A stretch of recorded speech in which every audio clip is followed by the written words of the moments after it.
Hello, everyone. Welcome back to ESA Cup Season 6. My name is Pasta. I'm joined by Glitter Whiskey, and we have some games for you tonight. I think that's fair to say. Season 6, and we're in the Swiss stage here.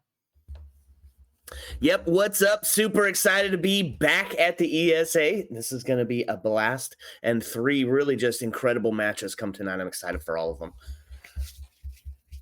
Yeah, absolutely. So our first game then is going to be Kanji versus Tracker Clan. Second game of the day is going to be E-Wave versus MVG. And then finally ending things off with EG versus Team Cook. And all those times you can see there are in CEST. So like Central European time. And all of these games are going to be hitting us from this mid-bracket of the Swiss. If you're not aware how Swiss works, basically you play against teams with the same sort of win record as you. So these teams playing today have both lost a game and won a game, although their path here might be different depending on whether they lost or won their first game. Oh, yes, sir. So it's the battle. It's the road to end phase 2. And to do so, we've got 3 matches that, they're going to be spicy. First one headed on to Chalet, I believe. Yeah, so Chalet, it's classic map with classic strats. If you've ever played a game of Siege, you've probably played it on Chalet. So get your notebook out. Get ready to write down your new rank stats, because we're about to get into it.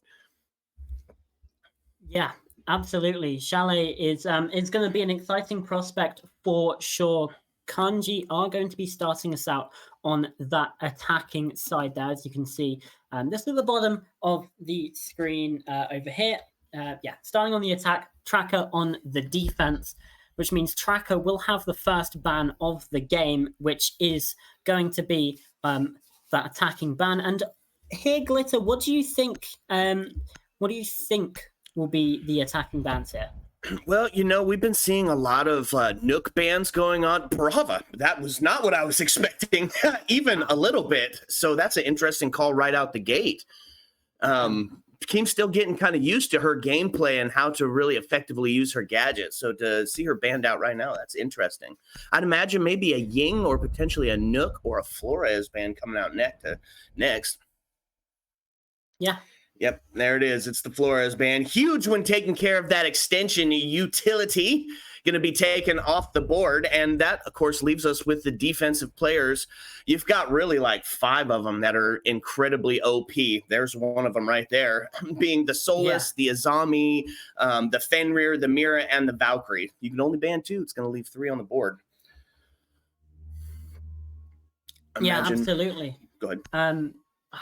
There's, again, so many that it could be, and it's going to be Fenrir taken off the board, which, again, Brava and Fenrir, 2 of the newest operators. It seems like Tracker just kind of want to take them out of the picture, go to something a little bit more traditional in terms of the game, which it's understandable. It makes sense if you're not quite comfortable, especially facing the newer operators, especially considering how strong Fenrir can be. Then it absolutely makes sense to take him off of the board because, it's he's just very, very powerful when used in the right way. And the Brava as well, she's seen a lot here on Chalet, so to take her off is not necessarily too unexpected, even if it is a bit off the beaten path. Yeah. But that does leave, of course, the Architect going to be brought onto the board, Azami or Azame, depending on where you hail from. And also the ever-present and always daunting Mira, who's pretty prevalent on that bar gaming site here quite a bit.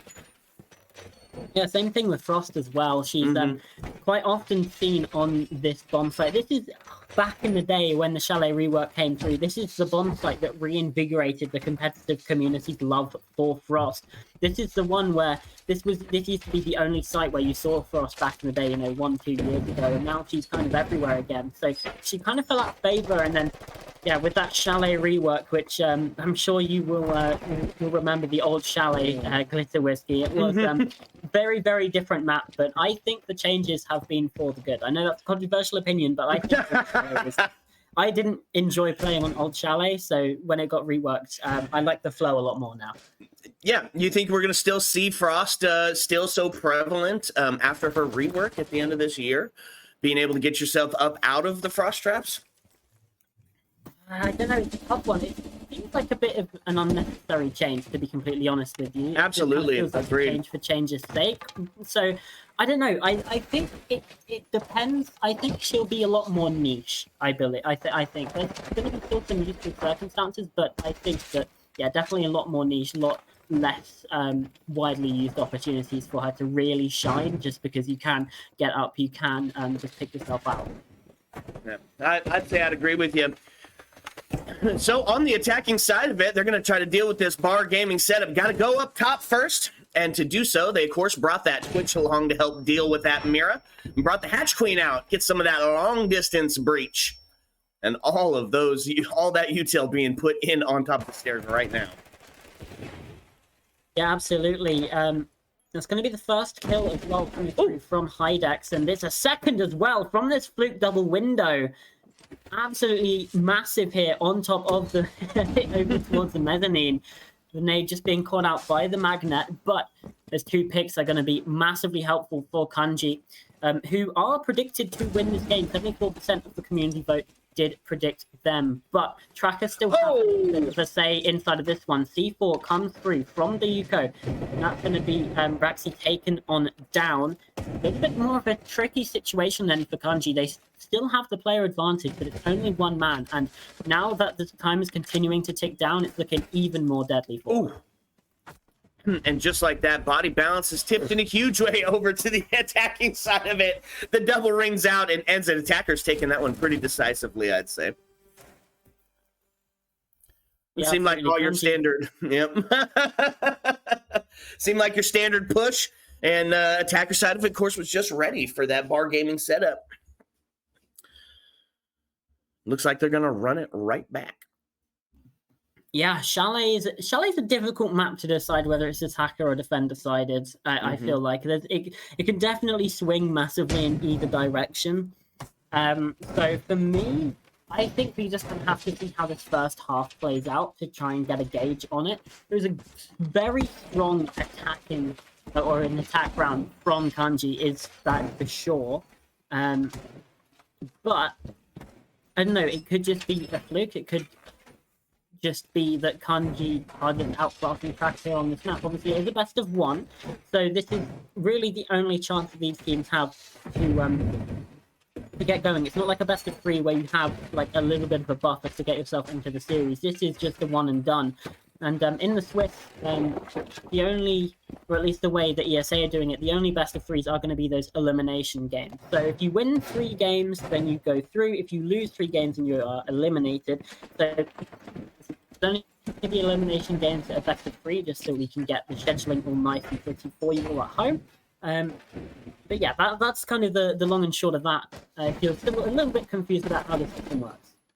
I do love a best of 1, especially in these kind of early play or bracket rounds, because it's a game of inches and adaptability, right? And in a best of 1, you don't have very much time to get either one of those down. So it's going to be a lot of quick, taking as much map as you can in the quickest amount of time, and then just trying to really bully your way through into that win. Yeah, absolutely. Obviously, best of 1s can be a little bit more easily dominated by gun skill. It's fair to say a lot of the community don't necessarily like them for competitive integrity, but you know it's fine if you. It's necessary. Especially if it's necessary. It is necessary. If we could have every game like a best of 5, then like sure. But that's just not practical. Like that's just not practical. So yeah, not going to be done. A lot of pressure coming through on this top blue yet again. Like he's being the player to find the opener this time around from this library balcony position. Just going to now throw in a drone or 2. Shots out, and the aggressive swing from Fergu, able to drop the case as well on the ground inside of library, and still continuing to be a menace here over towards mezzanine, just firing shots through, using those keeper barriers to really solidify that position. That's what I love about Azami. She has absolutely changed the name of the game for Siege. Every cheeky peeky you thought you knew, every angle that you had to check for is completely different with the Kiva Berry introduced. Yep, I love it. Oh, what a shot. Yeesh. It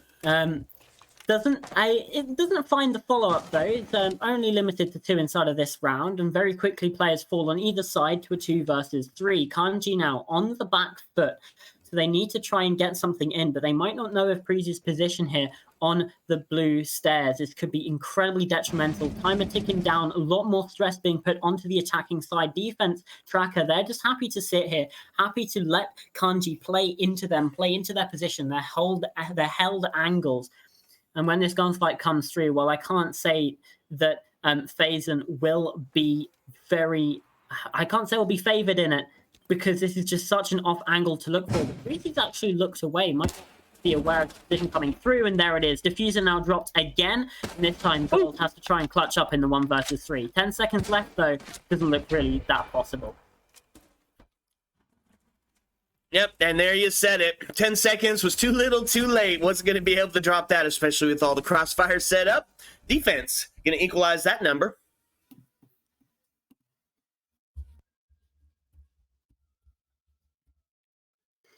Yeah, absolutely. It's 1-1 now, and that's much better, I think, from Tracker. They were maybe carried on that a little bit by some heroics from Fergu, but you kind of need to get kills. Like, Siege at the end of the day is an FPS.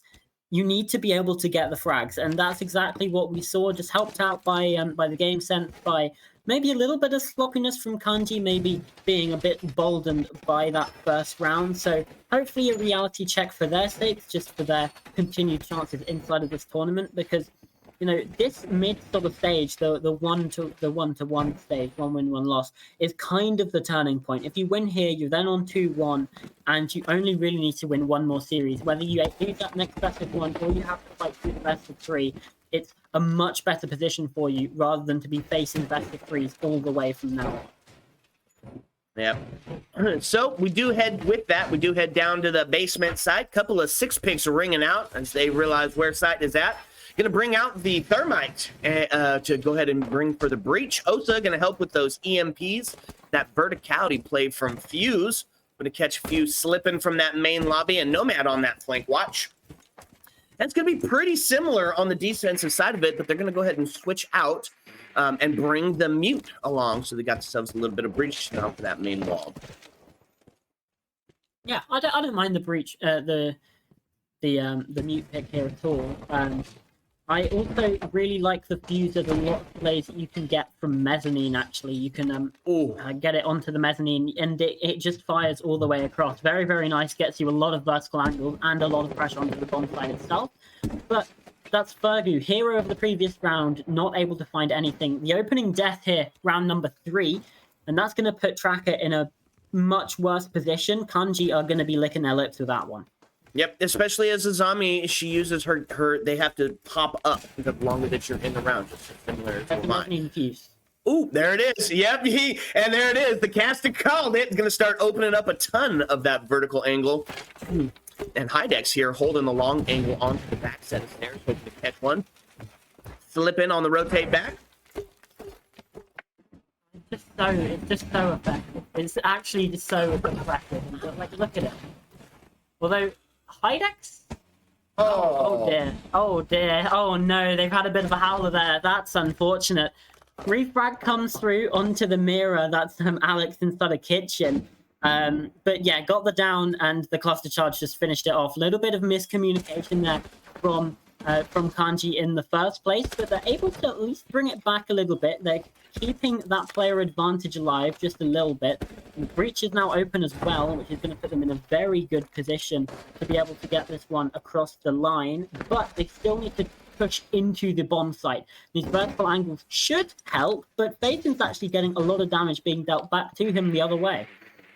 Man, yeah, huge angles opened up with that Fuse off the mez. Just absolutely insane. And now Mute reduced to 5 HP and a Dream. They've got the body balance tipped in favor of the attacking team, but they also have the Jaeger. Was he kind of stuck on the stairs? Was he able to? Yeah, he's still stuck on the stairs there, pinched between the two. Here we go with Osa starting to push in, get themselves set up and ready for the execute. And there you go. That's the Jaeger going down as well. Duco not able to get anything done, and Freezy, I do not envy him in this scenario at all. And he's not even able to get the first phase and finishes things off, gets the cut down there. And Kanji, they've bounced back. They are officially back in the driver's seat. But, you know, there's still opportunity for Tracker to 4-2 this half. There's still opportunity for Kanji to get that 5-1 split themselves. It's, again, very, very nebulous as Tracker, they're not looking to repeat that one. Instead, taking us up to the top floor and to the master bedroom and office. Yep, gonna be seeing that Frost, of course, being brought out. We talked about her being utilized all over the place, but what I'd like to say is now the Thorn being brought out. I think she's going to be utilized quite a bit more. I love her gadgets, right? They can be lethal if you get caught slipping, but even more than that, they also provide a nice sound cue because you can hear those things all the way across the map. And with her getting that rework on the 1.5 to her gun, boy, it's just going to be devastating and I believe completely prevalent. 3 deployable shields being brought out to play here. Smoke lost his. We thought we wouldn't see him as much more. We're going to have to see a couple of other ops to help support. He didn't get brought on the board, but we still find ourselves with 3 of them. Going to have to expend a lot of util to get rid of those. Why the floors are so huge. It's going to have to be rather expensive to get rid of that. And that's why we kind of see this Flores ban coming through, right? Obviously, it was Kanji who banned it, and they start on the attack. But it is a very good ban, especially if you're playing as Army. You're playing on with the deployable shields as well. Think about how much utility Flores can clear. So, yeah, I'd say it's absolutely worth it to take that ban. Obviously, you do have to play without him, but then your defenses can just be that much stronger when you do go onto that side. Already deep into bar here. Got the ping that somebody where they're sitting on top med's going to miss that grenade. Unfortunate opportunity. They're going to try it again as they do have eyes on them. You don't need to red ping. Yeah, that's Kanji, why are you red pinging? Oh my god. Yuko's nearly found one as well. Caught out on the stairs, though. Watching for the cross. Trade back, though, from Freezy on the Echo. The MP5SD just, cutting through the Yana there on those library blue stairs. Almost caught the Sophia, too, on that, from siege time and blowing open that wall. Yeah, huge. So body bounce tipped in favor to no one now. As we said, 4-4 piece, just outside a minute and a half. Still got some huge intel on the board with the Echo. Now, drones on the other side, though, they know that Alex is floating out downstairs. And that's something to be wary of, and just maybe clear him out a little bit. The breaches are coming through now onto that mezzanine wall. Just opening up the bottom site, finding himself a way in, and Yang actually nearly finding something through the window, just trying to get some pot shots through, but no one's there on the other side of things. So as we head through past the minute remaining mark now, it's going to be very, very difficult for Kanji, especially as Track is able to find one. That's Fergu with a kill. Gold, though, finds a response. So again, we're sitting in that player equilibrium, 3 versus 3 here, heading into the final stages of the round. And yet again, it's Tracker who finds the first kill of the trade, and that is going to put them in a good position. Freezy this time, though, going untraded and still looking to find more. The swing out is going to be caught, but still able to get a lot of damage across. 2 versus 3, but there's no time. Great swing through from Faith and finding 2, and in the end round, it's Lakey who gets the finisher. Kanji, how have they managed to get this across the line? What on earth? Wow. Well, you said it. In a best of one, sometimes it can come down to just some gun skill, and that's what they did. They walked straight into sight and punched them straight in the mouth, and that comes away with their 3rd round in this best of one. Sheesh. I don't believe that. That's ridiculous. I'm still man. recovering from a cold as well, so I hope we don't get too many of those moments tonight, or my throat will actually be gone. I'll sound like a horse by the third map. So let's just keep an eye on that and see how it goes. I might have to just croak like a frog instead of actually casting. But we'll find out. Let's go. I'm here for it. So we're going to go second verse, same as the first. Head back upstairs, and we're going to bring along quite a few of the same players, except we're going to bring out the Architect, the Azami, in place of one of those deployable shields. Going to bring several if she's able to preserve her life this time. Thorn last time. Yes, that's right. Yep, you're right. So opt out of the trap. And to be completely honest. That you what? Yeah. You said it was just like the only reason you really bring Thorn is for the deployable shield, right? There's not. I don't like her primary gadget isn't necessarily the most useful. It's basically just like another proxim alarm, really. Mm-hmm. So yeah, makes sense you adopt something a little bit stronger, especially as well, technically you have 5 deployable shields from Azami if you're able to time it right. So and a better gun. Yeah, by far. Having the 1.5 added to her gun definitely helped, and hey, look at that. They're going for the soft pings this time instead of the hard pings. Still not able to come up with anything on that grenade from underneath. Oh, and that's unfortunate as Hydex gets taken off the board. Body bounce tipping in favor of Tracker now, as we sit 5-4, just outside of 2 minutes left. Boy, he is just WASD-ing his way out of there as the bullets just trail him.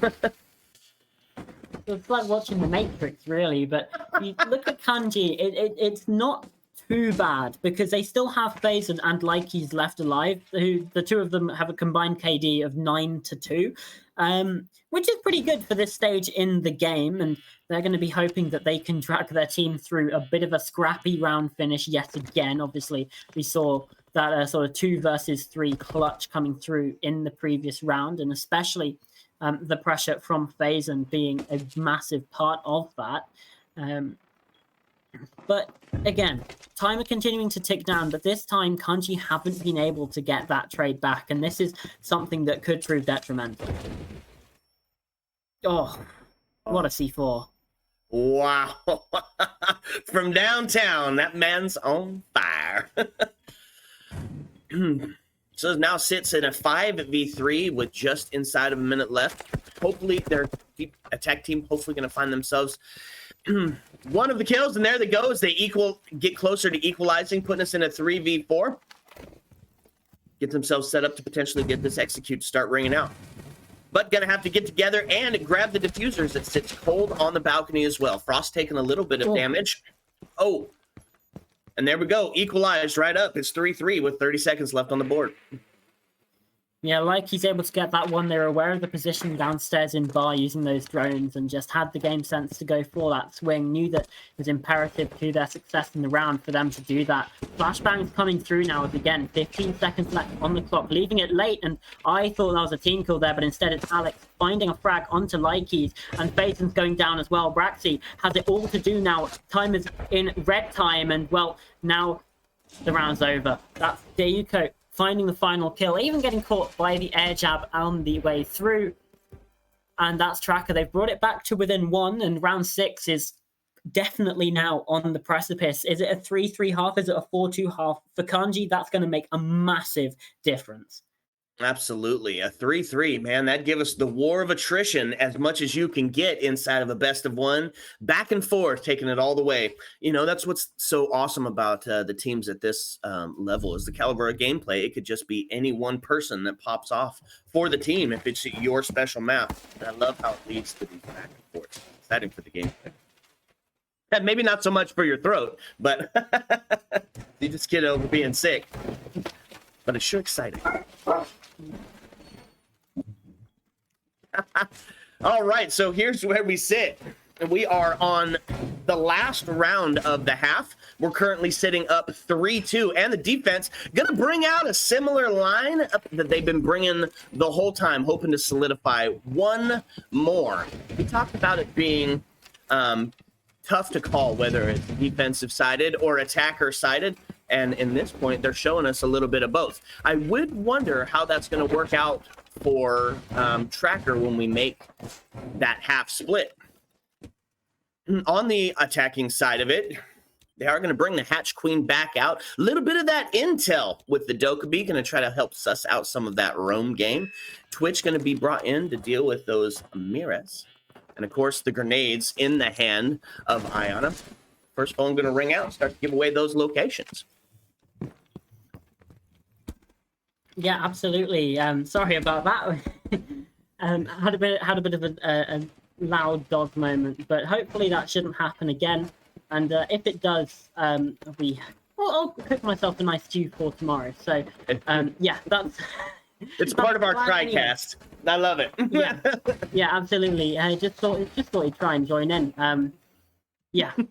Again, I'm a little surprised that we didn't see Bar Gaming come through in round number 5, but Tracker were able to win top floor anyway, so yes, it didn't really matter, but yeah, coming through now, and again, position of important point of interest for the attack is going to be this top blue area. Hydex this time on the winning side of the opening duel. Faison is traded back, lovely kill from Alex, but now a 4 versus 4. However, you do have that Azami going down yet again quite early into the round, and I don't think she will have had all of her keeper barriers yet. So that is definitely a positive for this attack inside of Kanji.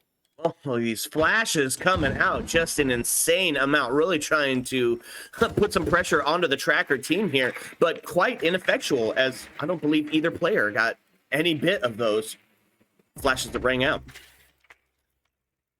They get the lead though. Gold with the Type 89 taking down Alex finally on that top red position. Young now sticking around inside a library, but it's looking increasingly dangerous to be in this situation. And there you go. The big window is where the kill will fall from. Like he's taken out that Frost upstairs, and 2 versus 4. Not an easy time for the side of Tracker. Parisi, though, gets 1. Braxi going down into a 3 versus 2. Kanji still hold the advantage, and now it's extended yet again to 2 players as Likey's with that kill on into Mudroom and just drifted into the line of sight. Gold now sticking the case on the floor. Juko in a very tough position inside a connector, and he's just taking damage left, right, and center. Hydex gets it across. It's a 4-2 half for Kanji. All right, so we do find ourselves on a standard split, albeit on the attacking side of it instead. So as far as the first half, we're going to call Chalet attacker-sided. I wonder now how that's going to translate to the other team, and see if they're equally going to bring that same sort of aggression and walking into sight and just taking those that gunfight straight up. As with the first, we are going to see a Bar Gaming set up. And for the defensive side of it, it's going to bring a pretty similar setup to the enemy, the combatants, but we are going to bring out a little bit of that slowdown game as we're bringing out Aruni.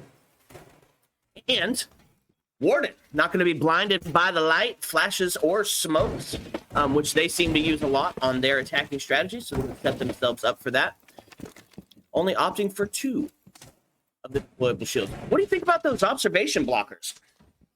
I really like them. I think they're really fun, especially when they're used in tandem with, say, a mute. It can be incredibly oppressive. I remember the first time we saw in a competitive, I think this was the first time, globally in a competitive setting we saw the observation blockers used.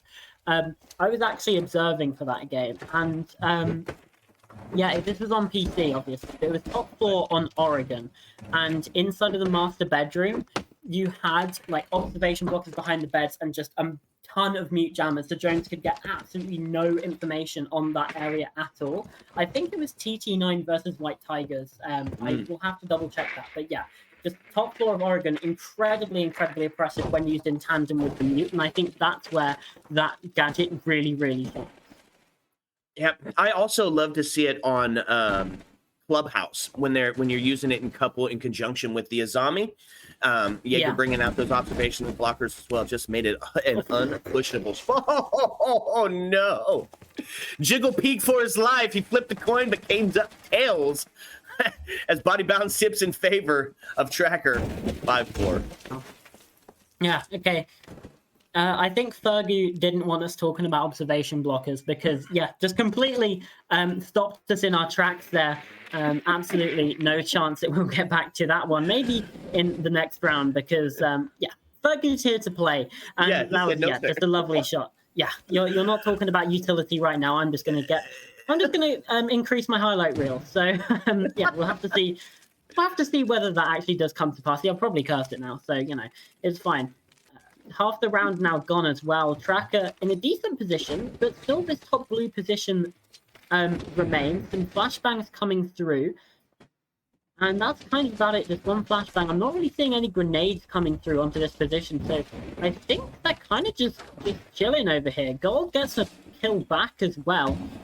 Down here in bar, actually. I think that was possibly to a player that jumped in onto mezzanine from that double window. Virgo taking some damage as well. Taking the kill, though, onto high deck. A little bit of an argument between some players up here. Just instead of with their words, it's their guns.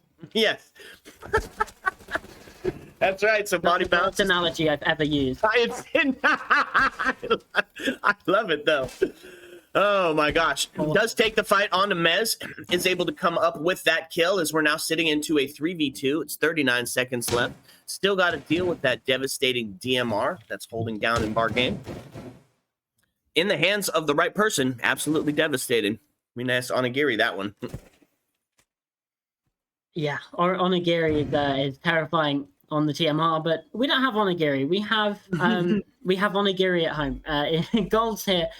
Playing the Iruni, now in a 1-3 situation. It's very, very difficult. The hatch drop comes through, and yeah, especially on a controller, those shots are very difficult to hit. Freezy takes the drop, is able to find that frag, and Tracker, they bring it back to within one round here, but again, it's kind of the same thing that we saw last time. First round of the half is an attacking win on Bar Gaming, so Kanji taking us there again. Could history repeat itself? I'm thinking it probably will. It's been a back and forth of the up and down. And then it's no difference on yeah, I know. That's your local caster, right? But it's been no different here as we see Tracker getting their first win on the attack side. Decent start. And again, maybe leaving a little bit more credence to that prediction of an attacker-sided Chalet. But again, it might just be a Kanji-sided Chalet. We don't know yet. We've only had one round here on this other half, but it definitely looks strong, looks convincing from the side of Tracker. Able to get map control fairly quickly. Maybe Kanji could do a little bit more to sort of challenge that control, but I mean, they probably did try to do that. And then Fergu completely put down Braxley. So yeah, might try for a similar thing this time because it was a very good shot and those are very difficult to hit twice. So yeah, might feel a little bit more confident that surely that won't happen again. They are going to bring out a second set of nades, though, as Alex jumps onto the Nook. Yeah. I like the Nook pick on Chalet. I really do. I think it's good. I also like it. I love seeing when the Nook comes in through the garage. Yep. Coming up that back, gonna get a little bit of that lurk from underneath. Try to catch somebody slipping. It could work, honestly. Kanji didn't necessarily look the most put together. They didn't look like they necessarily had the most intel inside of that previous round. And oh, what a shot from Gold. Oh, the head up. Through the wall. Cow. Yep, okay, that's pretty good, you could say. Gets out of there as well, does not stick around. Instead, just gonna take the kill and leave. Not letting them have any opportunity at catching them out in that position again. And just gonna boost the team back on site. 5 versus 4, good position for Kanji. And here we go, as Alex is gonna start bringing this Nook up blue stairs. And they were sending that pinch in on the Aruni, but they, of course, maybe not aware that she has already moved out of there. Still going to take a look because you have to. Got to clear out every room now and try to find out where the heck this room is sitting at.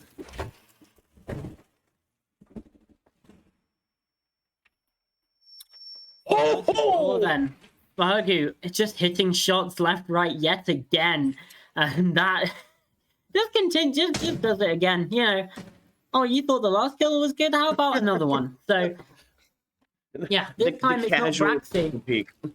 Yeah, this time it's not Braxy. It is going to be a kill on to Hydex, although this time Braxy taken down up the backside comes Alex. Another kill here in Library, shutting down this defense. Kanji in a very difficult situation, and Gold sitting by this jukebox yet again was not able to find success the last time around, this time hoping for a change of fortune.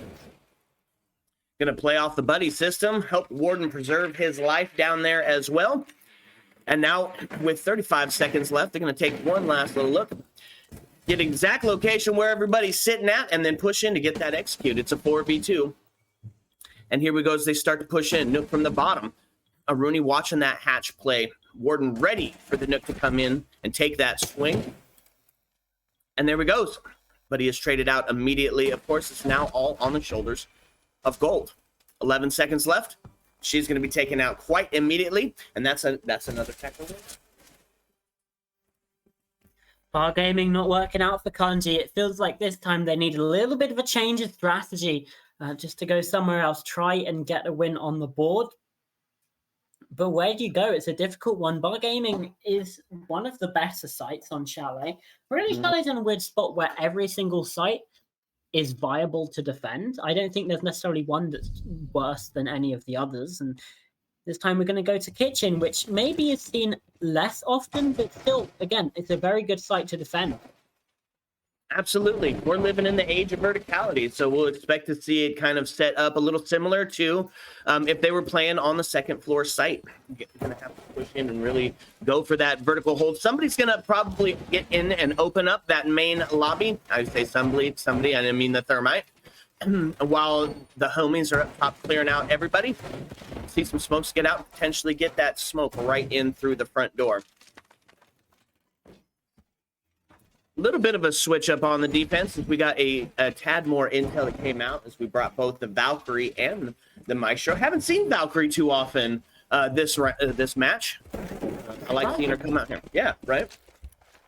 Yeah, especially with Chalet, you'd think on a map that has a lot of these sort of positions where you can just kind of hide the cameras underneath lights in plants, everything like that, that she would be a lot more prevalent. But yeah, one of the first times we're seeing her inside the game, and yeah, it is it's going to be line scan coming through, very quick clear across top floor as Library and Mezzanine already under the control, and still these Valkyrie cameras being set up as well. But again,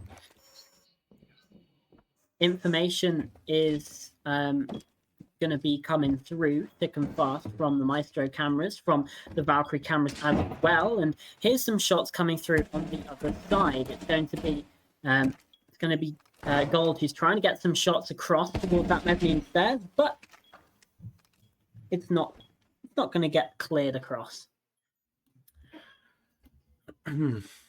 Boy, look at them waiting. The crossfires are set up, waiting for that jump in on piano. Oh, and there we go. As Thermite is going to be downed, but not out. Could be a huge pick if they're not able to recover him back up, which they are. So we're still sitting 5-5, and they're going to open up that wall in to the top floor, top mezz.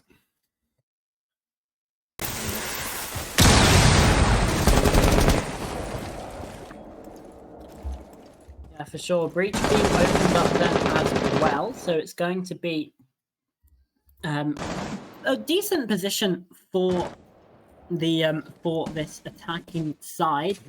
Now the pick comes through. Young taking down Braxy. Kanji again struggling to get anything across here. Gold with a free frag, finding a bit of a response, bit of a bite back inside this round, if you will, because they are still in a difficult situation here with now another kill coming across. That's Fazen taking down Fergu. 4 versus 3. 40 seconds left on the clock, and Fazen might be able to get another here. No, not quite. The angle just isn't quite watched. Pre-fire, not quite good enough for it. 30 seconds left now, though, in this round. It's starting to get a lot more tense. There we go. Nomad is also taken down. Going to be taken out by that Frost mat. That's tough. Now putting us into a 4v2. 19 seconds left. Defense feeling real good about holding out these last few. Fans phasing with a triple kill now. Wow. I think that's a quad by the end of the round. I think he did. Yeah, I found both of them. Wow.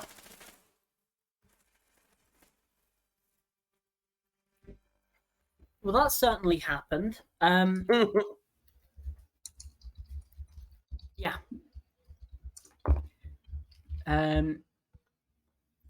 Good end to the round from Phasen, and again, this is this player dragged Kanji across the line a little bit in round number 3, I think it was. And again, here round number 9, doing the exact same thing, finding the picks needed in the end round just to get them across the board. And yeah, working out great. Impressive kill record as well. 10-5 in 9 rounds is pretty good going. Yeah, the arguably kill a leader, but several putting in the work with him as Hydex sits that 7-6, and of course Lakey on that 8-4. Going to be bringing out the Mira for this downstairs site. Going to see a little bit of a standard setup. They are going to 6-pick onto the Buck as well to start opening up that verticality. Hopefully deal with that devastating Mira that's going to be sitting behind the half wall there, behind the wall there.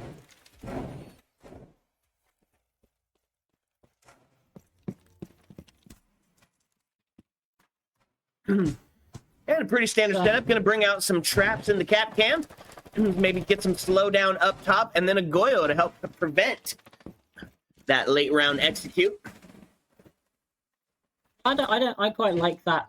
The choice of operators there. I think it works out quite well. Just for again denying the run in, possibly through breach, through doorways as well. Just stalling out the attackers a bit more, or forcing them to commit even further inside, walk into angles that they might not expect being held.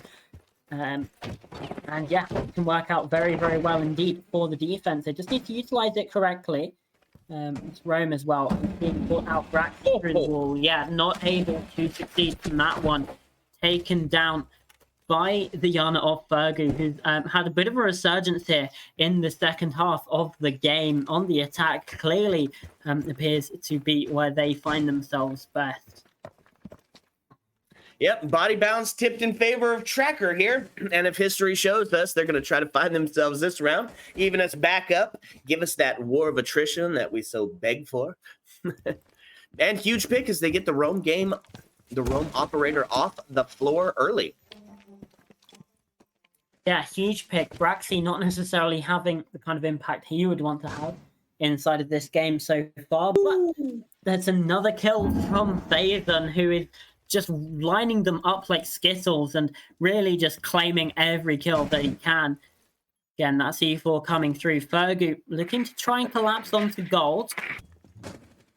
With the drone has come through, possibly spotted this position, and yeah, there you go. Gold now knows of it, going to push up aggressively, looking to take this fight to Fergu, who doesn't know where this player is playing, but it's actually going to be Hydex on the west main stairs, able to dip himself back down as well, saving Private Gold. And he's able to get back in. However, the breach has been opened up. The Vulcan canister's not being popped just yet. That might come through as the plant comes down or as the pushing comes through. They do need to be aware of Prezi though. Snuck down through blue, looking to find this kill. Indeed does. Phasing going down. Another shot. They go wide though, bullets spraying everywhere. Lakey's not able to be taken down. And now the rush on through. Very good spray. Great kill, and Gold's now left. Another 1 versus 3 for this player. And another one that he can't get across the line. Tracker Clan bring us to 5-5. We will be seeing all 12 rounds here. The question is, will we get overtime, or will it be that 7-5 maximum regulation? Man, huge round again for the attacking team, and it comes down to the last 30 seconds of the round as they all kind of push in together and rely on their aim lab or the Kovacs to see them through to the end of that round and pushing in and finding the double. Huge. Crazy. Yeah. Absolutely, they'll definitely be happy with that one. That's for sure.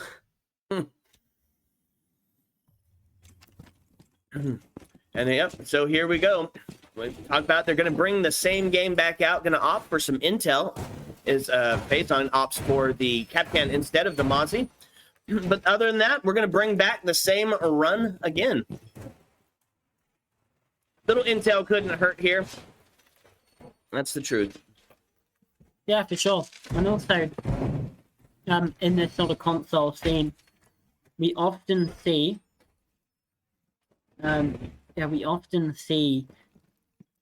my brain's got. We often see the sort of fraggers, the players that their job is to just go out and get kills. They often play on this Mozzie. B10's pretty good gun, and yeah, just offers that sort of 3-speed as well. Very, very good, very, very good operator for that. Yeah, and the B10 running. Probably got some of the coolest gun skins in the game. Yeah. Ooh, Alex is taking a lot of damage early on here. I think is that from Phazon up here in library? I think it might be.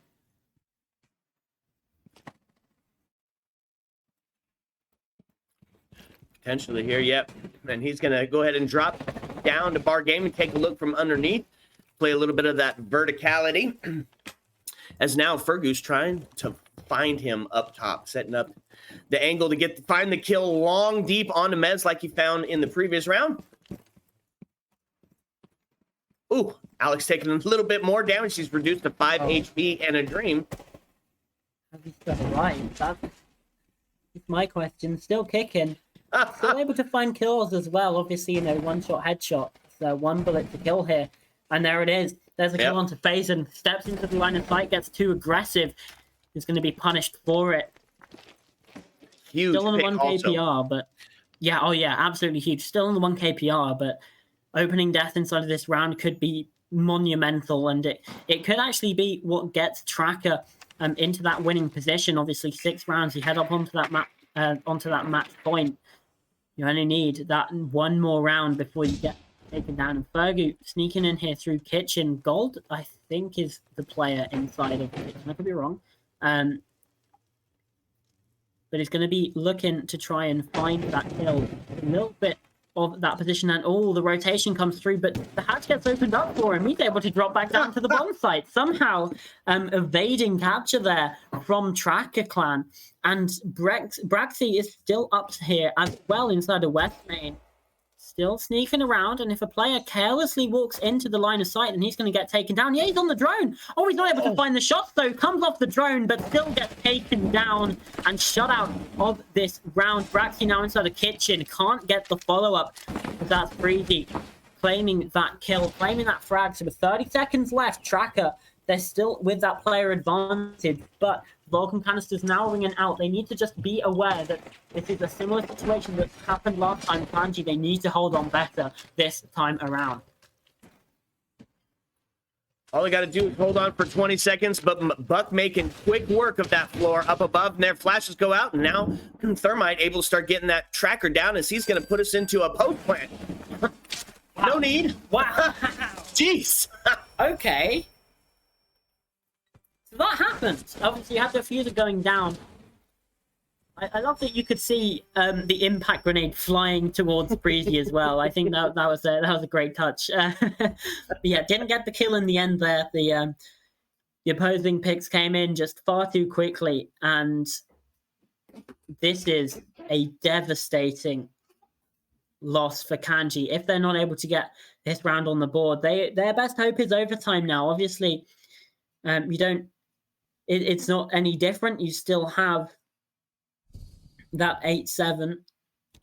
Sorry, you still have just the win and loss. It's not counted overtime points and whatever like you have in the group stage. So pressure is off a little bit. You know, overtime is still okay. It's just whether you can get the win or not. The problem is that Tracker, they have such a run of momentum, and they also have that match point opportunity.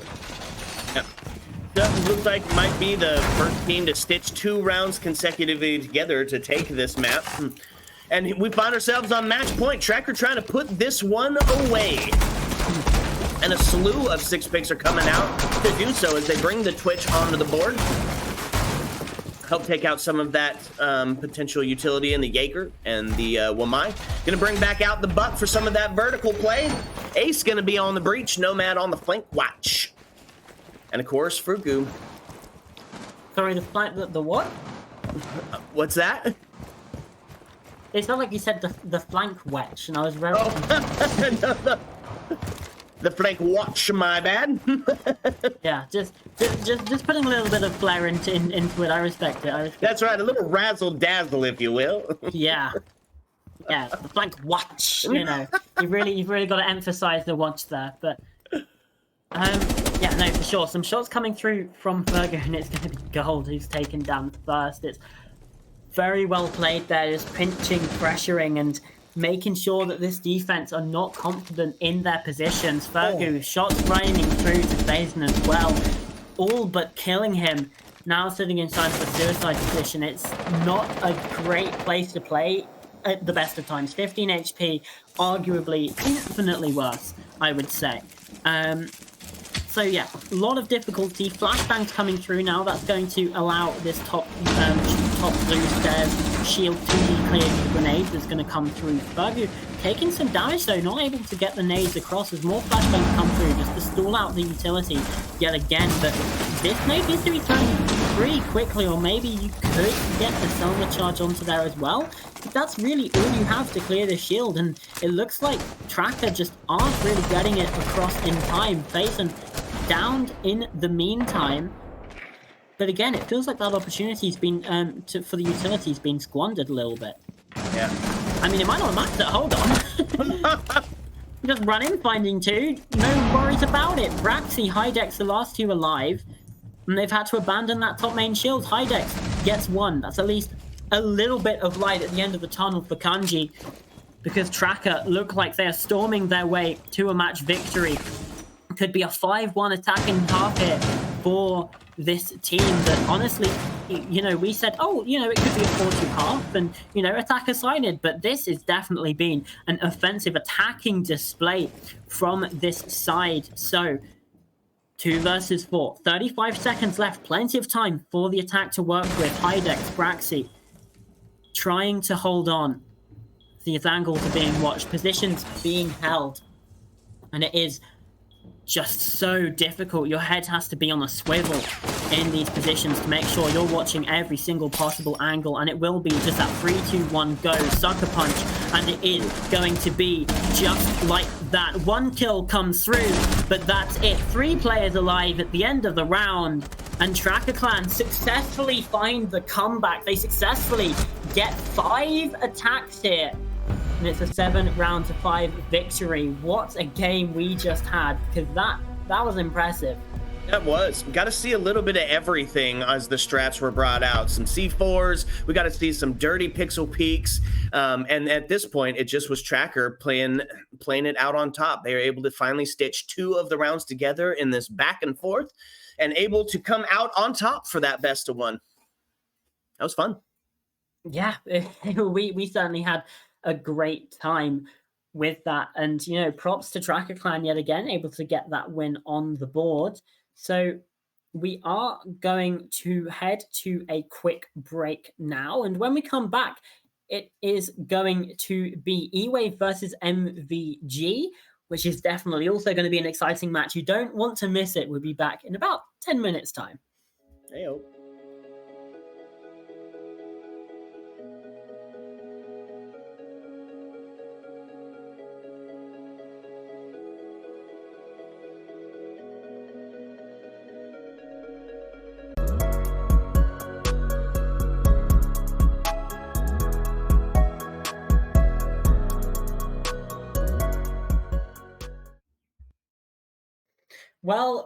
Well, welcome back everyone to ESA Cup Season 6. I'm still Pastor, still joined by Whiskey Glitter, and we have our second game of the day, E-Wave versus MVG, and this one should hopefully be a banger as well. Obviously, we had that previous game, Kanji versus Tracker, all the way to 12 rounds. This one as well could promise to be a banger of a matchup. Yep, that's right. It's E-Wave versus MVG, and it's on Oregon. So I said if you played a round of Siege before, you probably played it on Chalet. But if you ever watched a round of Siege, you've probably watched it on Oregon. Yeah, especially in sort of Tier 4. It is everywhere. That's for sure. So yeah, Oregon is going to be our map for today. And I'm going to ask you a question, Whiskey Glitter. All right. I don't know how much you know about these teams, but which team do you think will take the win today? Obviously, we have E-Wave starting on defense, MVG starting on the attack. Which one do you think will take the win? Well, if I had to guess, I would say Oregon is definitely defensive sided. So being the first team on the defense, I'm going to say E-Wave's probably going to come out ahead and potentially hold it till the end there. Yeah, well, let's have a look at what the community think then, because the community is agreeing with you. 78% to E-Wave, with only 22% of people thinking that MVG will take this matchup. Honestly, again, with the Swiss, both these sides are going to be they've both won a game and lost a game, so it's going to be difficult to get anything really across here. It is so close. We saw it in that previous match. It's going to be similar here again. And actually, I'm just going to check very quickly because I can't actually remember what the result of the other game, because obviously this is the last 3 games of this mid bracket, but there was Project 100 versus Pulse, I think, in for that previous matchup as well. Project 100 won, I'm hearing from production. So yeah, again, we're getting some very close matchups here. I'm going to scroll down. Yeah, Project 100 won, and that again was a 7-5. So we're seeing a lot of 7-5s here in this mid bracket, and we might just see one again. Yep, I bet you're probably right here. It's Oregon. It could be a little bit attack side. It could be defender sided. But getting the Ying out means that we're going to slow down on some of those executes that happen a little quicker, maybe in through double window. And stuff like that. So it's a huge band coming out. Pretty standard, though, as far as it goes. Same with the OSA band, can be huge on the push in through bunker as she holds the angles tight on those barrels or potentially pushing down freezer. So also a pretty standard band. What do you think defense? Going to see 2 of the top 5 again, I imagine? Oh, negative. Wow. Malusi off the board. Not the first time we've been surprised today by a pick. No. Well, the Brava Fenrir bands maybe could also be a part of that. As this last one, it could really be anyone. It could be even like Jaeger, but I'm looking more towards Valkyrie, Azami, Mira. No, it's going to be Fenrir again. So Fenrir, they just don't like him that much, apparently. Don't want to play with those FNAT Dread Mines. Obviously, they can be just so oppressive.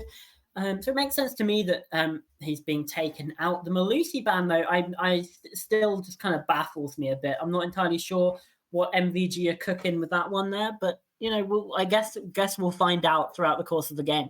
It could be a target ban. I've never seen Malusi, right? So, yeah, it could be a target ban. To be fair, I was only able to cast Group D matches for the group stage, and E-Wave were not a part of that group. They were in Group B. So it's very possible that Malusi is a part of their arsenal, but I'm not entirely sure. I have to get some confidence. But yeah, that's really the only way that Malusi ban makes sense on Oregon, is that if it is a target ban. Yeah, I would agree with you.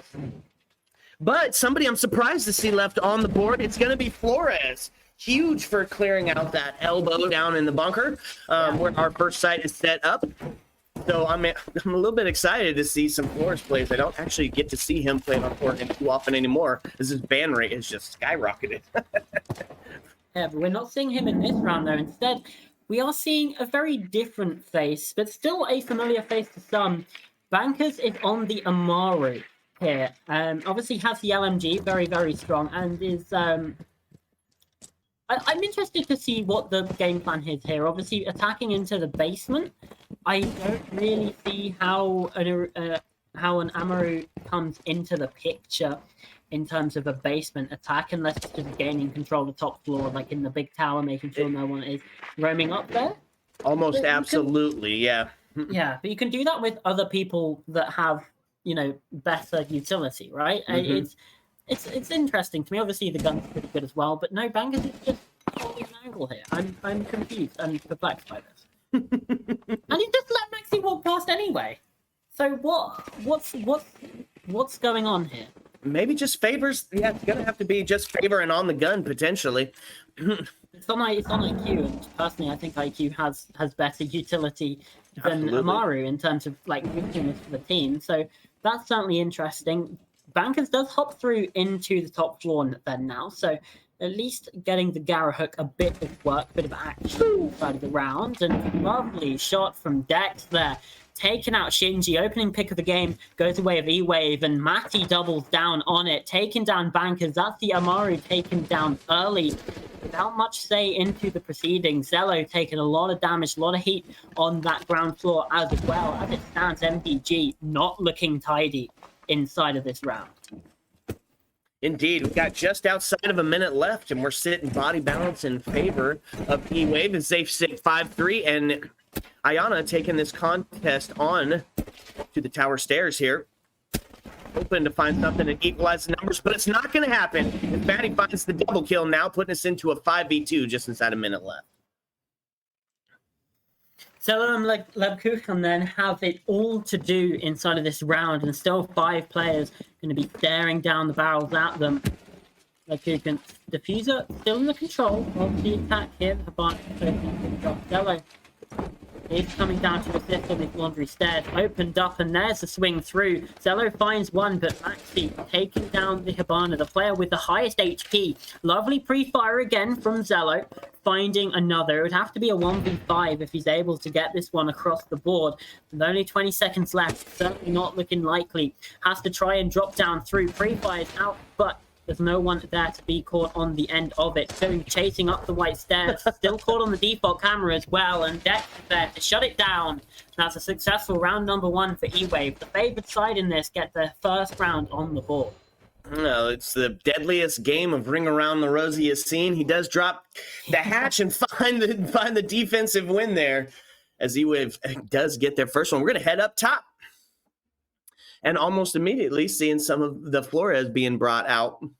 Potential 6 pick as they're up top, but I don't think so. And Solus, now here's a pick that I love to see. Completely OP, banned out in the first match that we watched. And if you're new to Siege or... Synergy. Yeah. Oh, that's it. All of the Beast Coast ones. You don't have the Skinergy. If you don't have the Skinergy, it's over. That's the truth. That's the truth. Sorry, I interrupted you. It's beautiful. So funny. I was gonna say, if you're new to Siege or you're new to the last couple of seasons, Solus Gadget can just be seen just about across the map, given all kinds of intel. If you're on electronic, you're putting down a C4 or a Claymore, you're going for your plant, you're on your phone, she can see it and able to relay that information. And one thing that I have seen since the Solus has been brought out is the amount of runouts. Knowing runouts has just increased by tenfold. Finding somebody sitting outside the door in their drone, and that's an easy pick. Yeah, absolutely. Can spot whether it's safe as well, obviously finding those claymores. And another thing is she can just hunt down every single drone you have on the map, your flank drones, everything. You have to be careful with the times that you're actually watching those flank drones when there's a service on the board, because otherwise she will just hunt it down, shoot it, and then you have absolutely zero information whatsoever. So very, very impressive gadget, can be so useful. And the gun's pretty good as well. P90 taking off the head of Shinji, opening death, I think, 2 rounds in a row here for Shinji. Not necessarily the best start, but there comes 3 frags. Zello again continuing to be the player with picks here for MVG. German side aren't really able to get anything done, especially as Matty doubles down there for it. Taking down Zello, taking down that one player that's actually found success with the guns in the game so far. The rest of the team now have to be the players to step up. With Dipsy's taken a lot of damage through the floor, there could have been the opportunity to get that kill across. But instead, it's going to come in the form of Yannick swinging across. Dex did find another in the meantime, though. Rav swinging, ill-advised, taking a lot of damage for it. It's still 3 versus 2. E-Wave sitting in the advantage. Yannick eating more of those toxic babes yet again. As the round settles, the dust clears. It's a 3 versus 2 for E-Wave. Boy, yeah, most of that happening within the first minute of gameplay, reducing numbers quite a bit. I love the early gunfights and the early contest. The attacking team going to find themselves in a bit of a pickle. In this last minute, 22, they're down one of the body counts, but they're going to get able to get the breach open. That's at least something. That's coming off the checklist. You're able to tick that one off square away, but I'm really looking for, okay, Yannick has rotated up. I thought maybe they were going to go for something over by the white stairs, but no, continuing to now rotate back towards Trophy, trying to find some pre-fires through, but they just don't have any information. Still on the drone in pocket in 50 seconds as well. There's plenty of time, but just nowhere really covered enough. Feels just too exposed to get on the drone now. Trying to find that information, trying to find the intel. And the health advantage actually goes in the favor of MV. MVG. Nifty and Rousey are just so low. That's a lovely shot coming through from Dex to Valkyrie. 4 kills, 0 deaths to his name. Lebku can now come swinging through, charging into the bomb site.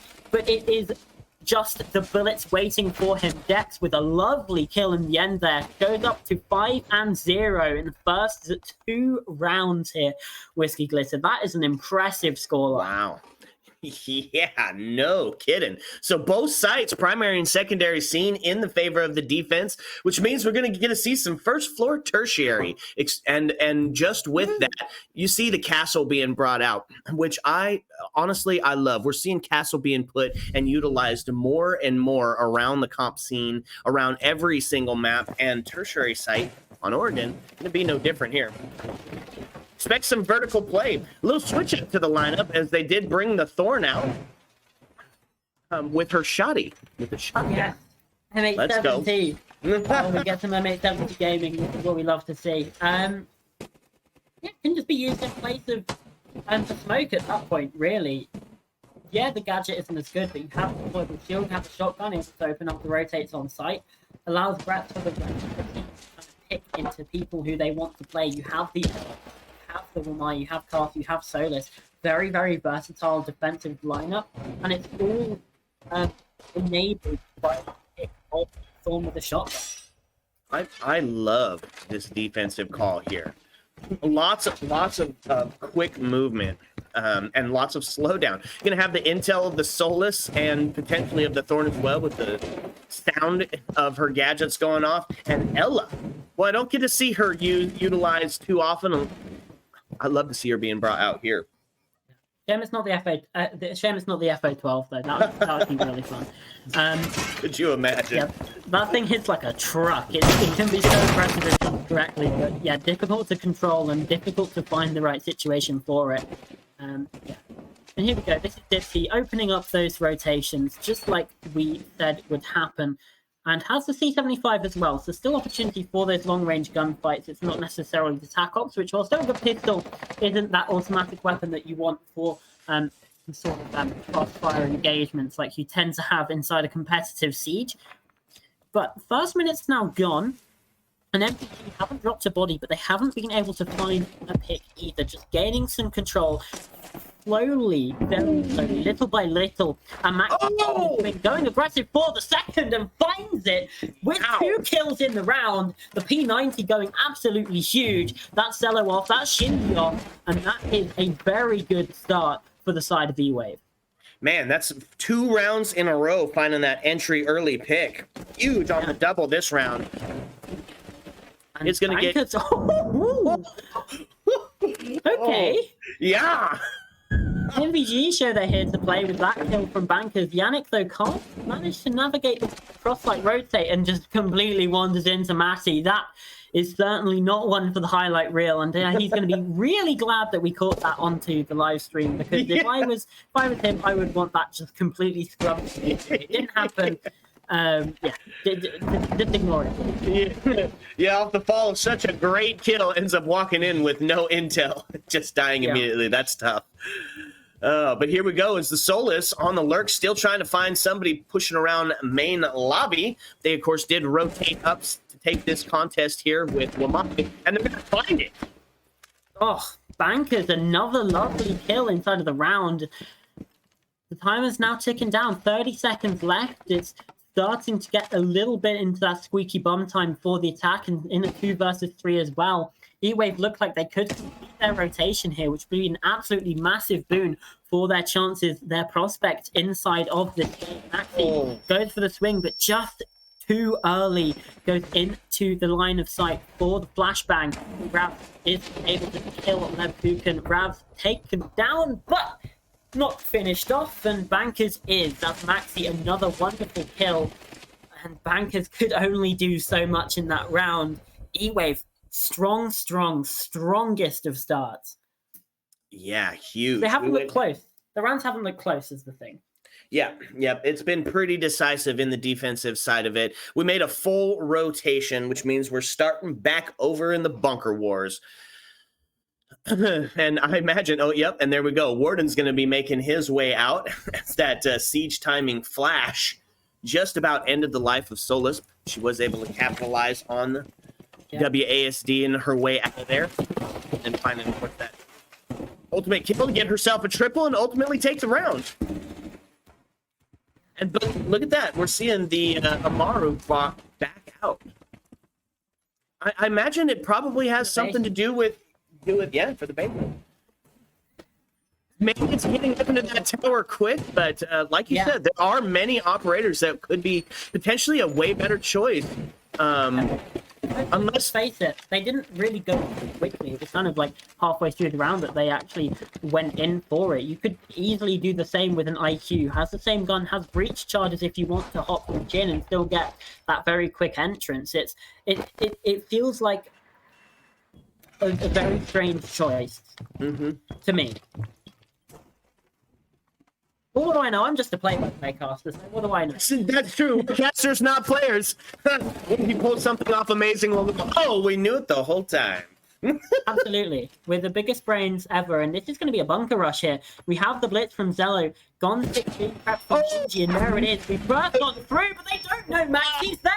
Maxi gets in on the action as well. It's an absolute catastrophe. Maxi, little too big for his boots as Yannick and Shinji find one apiece. The Thinker LMG, hello, I'm transported back in time. And Dipsy's transported into the Shadow Realm. SMG-11 from Yannick is able to find it, but Dex and Ravs are there. E-Wave, 4 rounds on the board, but man, did that look like they could have actually clutched back from it. Like, wow, what an incredible attempt. You almost had to know that the quick execute was going to be coming in as you're trying to put yourself, into that 4-0 or into get your first win. To get your first win onto the board, you lose 3. I would have maybe expected to see a timeout, maybe try to stop some of that momentum that the defense has built up. But now we find ourselves in a 4-0 situation. And MVG needs to find at least one. Won't be satisfied until they have 2 on the board for that half. Yeah, 4-2, they've already got the proper number really that you want for an Oregon. So anything else is a bonus. And honestly, with how strong they've looked, we might even see a 6-0 coming through. I don't think that's an unfair statement because the closest. MVG just haven't looked that close. I'm going to be completely honest. E-Wave, so super strong. This time, community prediction working out in the favor, obviously, and the previous ones, about, 74% said or predicted Kanji, and look how that one turned out this time. The people of Twitter don't get it wrong. E-Wave in a commanding position. If they throw this away, I would be very shocked. Same. Being up 4-0, it's gonna be a tough climb back in this best of 1. Yeah, that is the truth. And they go Intel City as they bring out both the Valkyrie and the Solus. We try to take out some of those early entry picks. It doesn't seem like MVG has quite got the communication. They're not winning their 1s, and then when they go to take the 2, they're not winning the 2s either. The 2v1s. Hi. So unfortunately, that's proved pretty detrimental for them. Look at this kill record as well. Maxi 7-3. Dex is still yet to die 6-0. And you can tell how aggressive they're being. You saw that run out come through from Maxi, and obviously it didn't result in a kill, but still showing that presence, still making MVG double check, second guess themselves. Shinji's down here in the basement. I thought my screen had frozen for a second because he's just I was like, hang on, and had to check the timer to make sure that things were still going on. But yep, now does get back on the move. And tricky position yet again. They have that closet breach open, but look at the position of Dex. Just sneaking up through the white stairs. I don't know if anyone's actually there to be found. No, absolutely not. No one's even anywhere close. But Bankers is on the way. I think Dex has made it back up to the bomb site now, or could still be floating around in the basement. Bankers could get caught out by this, especially as you have the Valkyrie camera on here on the white stairs as well. Zello will be trying to find some vertical action as well. But again, the shot's just going wide. They don't necessarily have the information. So we just don't know about Bankers. He's able to walk in, find the first, Dipsy going down, and share Shinji with a follow-up. Suddenly, MVG looks like they have a new lead of life inside of this game. In round number 5, Zello another, and it's just down to Maxi and Dex now. Just Dex on the flank. He's still trying to find his way through up the backside, finding one, but still 4 left to find. It's such a difficult situation, and it could just be possible. No C4, and now no life to get it with. MVG comes storming back, and as soon as I said 7-0, they get their first round on the board. The classic caster curse gets MVG their first round. It's 4-1. I love it. So they find their first one on the attacking side of it. You're going to be happy if you've got the one.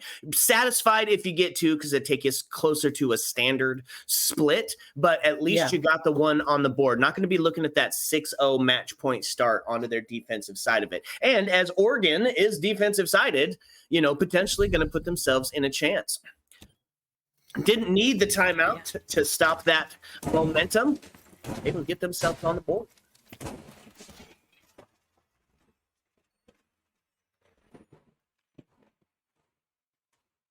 And so for the defensive side of it, we are going to opt for the Mozzie instead of the Solus, but it's still Intel City. We're going with both the Valkyrie and the Mozzie, giving us 2 sets of C4s off the board. And we're going to bring out that smoke as well.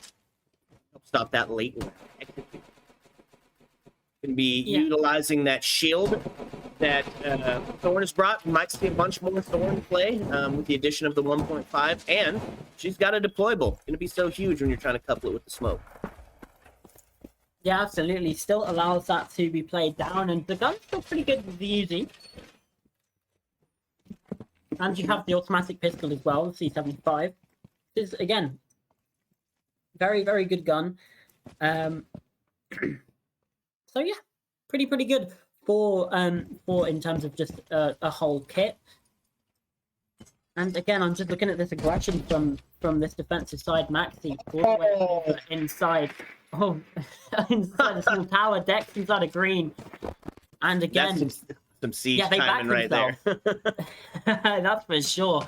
E-Wave, they're backing themselves. They're confident to go for these swings, and it's allowing them to take these gunfights because MVG just aren't expecting it. Well, I think you called it right there. As soon as he looked away, the swing came in. Valkyrie able to find that kill, putting herself to 9-1 here in round number 6. Sheesh. It's a pretty good scoreline, isn't it? It's I certainly wouldn't complain if I was going 9-1 in the 6th round. Still opportunity for more, by the way.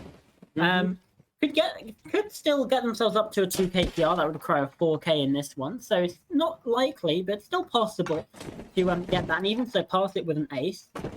But again, that's all ifs, buts, and maybes. We want the absolutes here, and we want to see what MVG can find as a response, because this time they've lost Shinji, they've lost that sort of sneaky play. They just need to try and rely on someone going up the white stairs again, and this time Banker's gonna get taken down. Maxi with another as well, and it's just looking so bad for MVG. Matty another, and again MVG not able to get anything done. Lebkuchen in the clutch, finding one. Dipsy finally getting the first kill in the game. It's that 5-1 half, which is pretty good. Yeah, it kind of just looks like we're seeing a team game versus an individual game here. You're not winning your ones, so we need to double down on the buddy system. We need to be approaching these, especially when you're trying to approach somebody like Dex or Maxi, and you need to be able to get that pinch going. We need a little bit more droning and a little bit more communication. But it is defensive sided or it's going to be a switch up, and now. And he's going to get a first look at their defense, and they're going to be bringing out a little bit of the slowdown as we're going to see the cap can being brought on the board. Yeah, that we are. And yeah, I love a bit of the cap can. Obviously, something to counter would be something like an IQ or maybe a Twitch to drive round, but I'm seeing it floated by the attack, and I hope we see it stay, because it's currently floating the Grim. Obviously, we've still got about 10 seconds until the attacking lineup is confirmed with the attacker repick, but I think it's going to stick. And you know what? After Grim's latest rework, he's become himself a little bit of an OP player as well. 3 cap cans on that door. Jeez. Grim. Yeah. Anyone that walks through there is dead. No matter if you're a 1-speed, if you're a 3-speed, anyone that gets through there, you're not in the DBNO. You're just flat out dead, out of the round. It's over for you. So droning paramount, because if they don't, they are in for a nasty, nasty surprise. Well, they were very intel heavy on the defensive side of it, and I don't see attacking being that much different as well. So Grim, yeah, latest rework, now his gadget deploys quicker, lasts longer, and has a wider spread. Huge pick. There we go. Body bounce tipped in favor of MVG as they find that first opening kill. Got somebody on the cams, but not take the run out to try to get to him. Yeah, Bankers thought about it. He thought about it, but no. Yeah, Rouse is just able to stay there, and it's safe for now, obviously. First minute gone. Ooh. And we do have another kill coming through. This time going to be for E-Wave. Dex finding double digits here at around number 7. And that's going to be the Kaid. Zello taken down for that. And here comes Dipsy in through the door. Shot off the Capcan traps, but wasn't ready for the player himself. Matty finds one back. Dex and Matty now have to try and get the 2 versus 3. They should, if they want to, hopefully collapse into this kitchen position towards the Capcan of Shinji, but he's able to at least sneak out alive. Yannick finding the kill onto Dex as well. The Diffuser now dropped, and there's a wall bang. Lovely coming through here. An MVG, second round on the board. Defense on Oregon looking pretty strong here. Yeah, and Solus being just absolutely all over the board for both teams. Finding the double at the end on that beautiful wall bang, as you said it. Now, here's what I love. I love seeing the gridlock potentially being brought out. Obviously, we could get a 6-pick to take her off the board. But after her rework, putting that 4th set of tracks in there, huge for the flank watch, huge for the post plant, huge for the sound when the plant is going down. And the gun isn't too bad either, you know? I don't agree with Gridlock's use as a flank watcher. I'm going to be honest. I think the sound denial and area denial is much more important, and it also is much more effective as well. Gridlock just isn't a good flank watcher, but like you said, with the sound, the tracks are just incredibly loud. Mask the sounds of the plant going down. You can clear out areas and positions behind shields, etc. Very good operator for that, but flank watch is just a little bit more sketchy. You need to really keyed in for that to work out. That's true. You got to get those tracks in the right place, or you're able to just scoot around. But if you do, of course, gonna have to shoot them to get through it. Yeah, but you're right. If you have a suppressor as well, like you have to really be listening for it. And if there's gunfights going off elsewhere, you might not even hear the tracks being shot. And that's why it's really difficult for her to be an effective flank watcher. But yeah, it can be done. Yeah. We're not all doom and gloom here on the ESA. Oh no! Somehow Yannick's able to stay alive during that. Matty taking a lot of damage as well from the player on the tower stairs. And just like that, no one is dead somehow in this first 45 seconds. That is wild. Able to get back through the rotate, get the breach up, and really just stalled out almost a whole minute in that attic hold. And able to preserve life. I love it. 2 hard breach on the board, as now we're sending the Maverick in to start to deal with this attic presence. Got Nomad, gotten her air jabs on the stairs.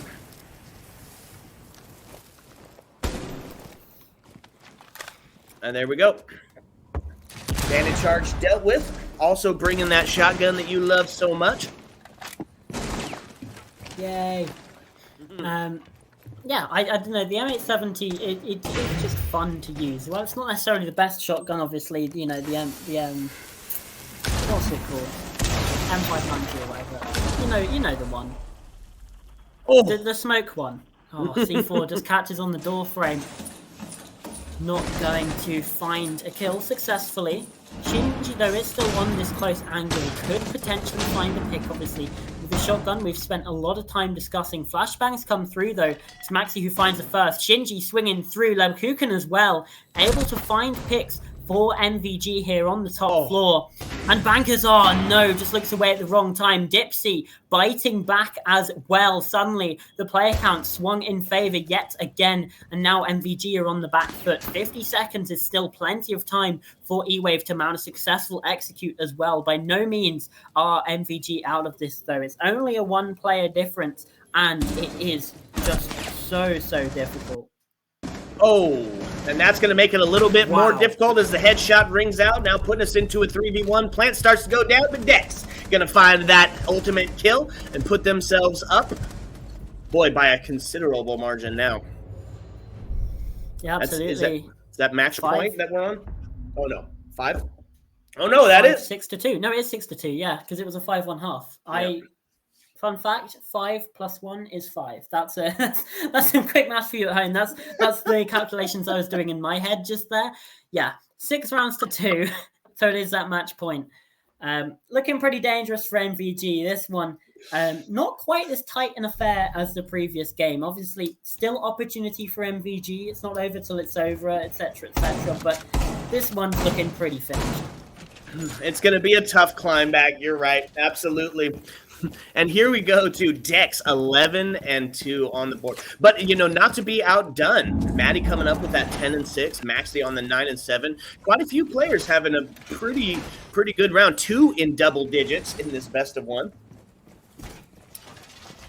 Not bad. Not bad at all. No. So now that we find ourselves on match point and we're seeing the Capitao and the Flores on the 6 pick, do we potentially see a quick execute coming out here?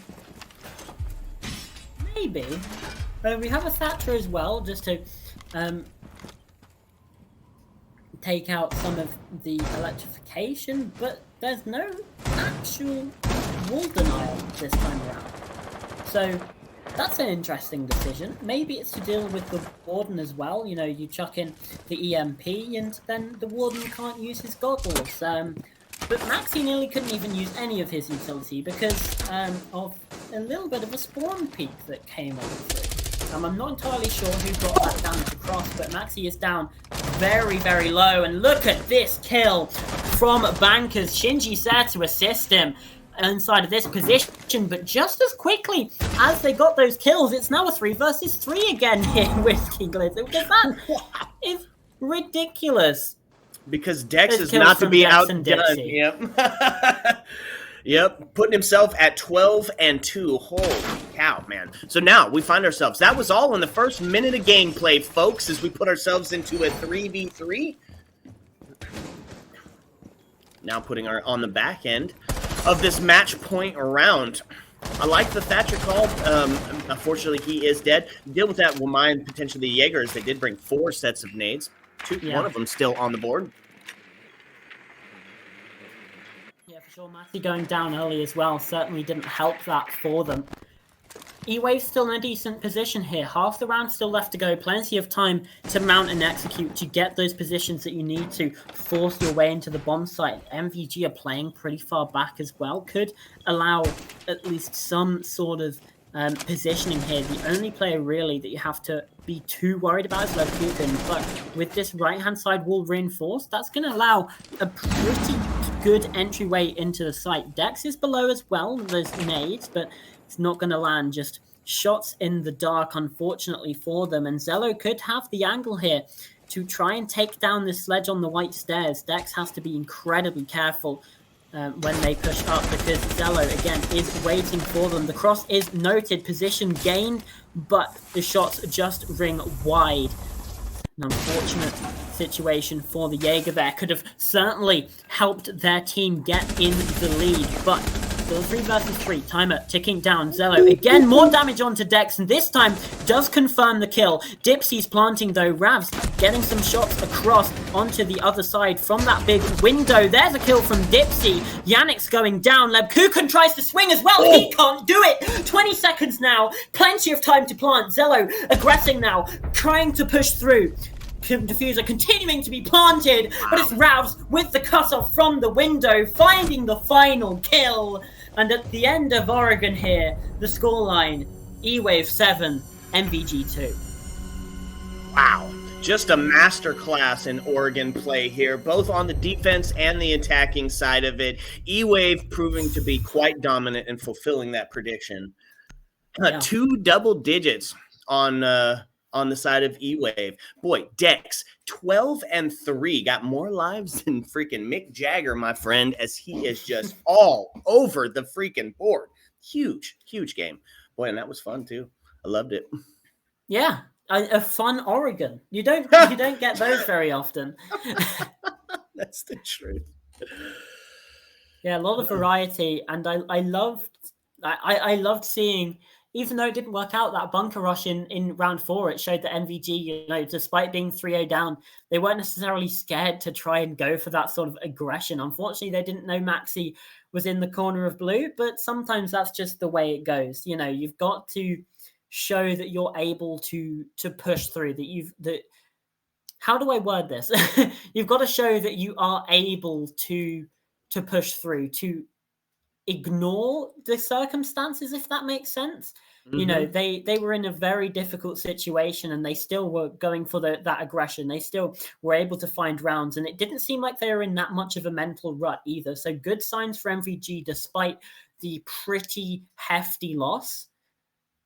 Again, good signs, flashes of brilliance, but we need to see more of that in the next game. Yeah, well, bringing up that, especially that particular rush that they tried, it was the same that it was all game, and that they didn't have the intel. They didn't get the drone in on the person sitting in the corner, and it was just obviously absolutely devastating. Yeah. A little bit more drone work, maybe a little bit more buddy system, and could be looking at a little bit closer of a scoreline. Yeah, absolutely. But as it stands, again, E-Wave 7 rounds to MVG's 2. We're going to go to a break, and when we come back, it's we've got a little bit of a longer break just because of how long that game was. But again, you don't want to miss the final game of the evening. Empire versus Cook will be sitting right here in about half an hour's time. Don't go anywhere.